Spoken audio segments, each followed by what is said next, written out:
don't we all feel like outsiders? At least when we're teenagers. It's a feeling I think everybody can relate to.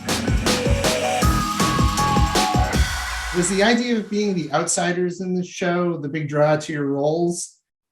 Since your characters are kind of like the audience, really, to helping the audience understand the rules of New York society at the time.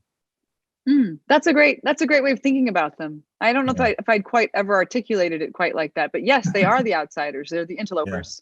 Yeah. And that's always fun. I mean, don't we all feel like outsiders? At least when we're teenagers. It's a feeling I think everybody can relate to. And it's also a source of dynamism in the plot.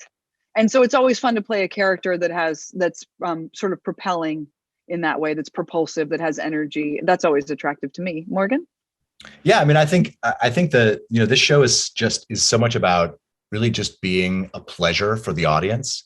And I think there is something just innately pleasurable about having characters who are both outsiders, as you're saying, but actually also have a tremendous amount of power. So it's a way to have it.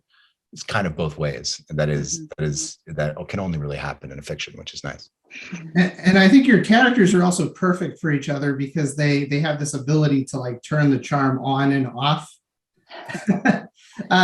Is it fun to be able to have characters that are so well written that they just change their personalities kind of from scene to scene? It certainly makes them more three-dimensional, people who are savvy in that way. I love to imagine just the moment where Bertha saw George across the room and was like, that's him, that's the guy. That's my guy. Because I think you're right. They share that capacity and they relish it and they know how to put it to good use, whether you like it or not. And I also love that there's an honesty about the way they're dealing with each other, which I think is the foundation of their respect. There's a real level of honesty to their relationship. And they bring that sometimes into the dealings that they have in the outside world. So Bertha's very quick to point out what she sees as a very arbitrary social rule. And George is very quick to point out, you lost. This is a rule of business and you lost, Right. They're just very, in a way, they're very plain spoken, even as they are also cunning and charming. But there's a kind of straightforwardness about them that I love. Yeah, I think, as you were saying, that's like one of the gifts of being the outsiders. You can sort of say the unsayable.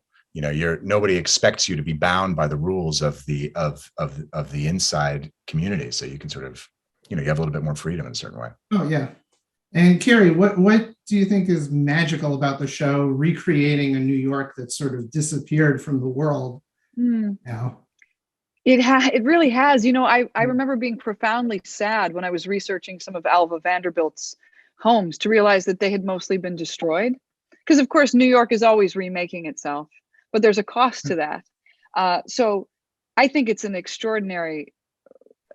Our production designers are so incredible. They've really recreated these rooms, and they've done a lot of research. So the elements that you're seeing are elements that did exist in these homes that are no longer with us. And so it's really exciting to get to walk into those rooms and to invite the viewers to see them as well. And then also, I didn't realize, I knew nothing about Newport. All of these great summer homes are still there, and we shot in so many of them. And I'm looking forward to going back if we have the opportunity to do another season. And I hope that more people will go and they can enjoy these places firsthand. They're open to the public, and that's just not something I knew about growing up in the Midwest. Yeah. And are you hoping that you get to go back to New York for a Ghostbusters sequel? Maybe.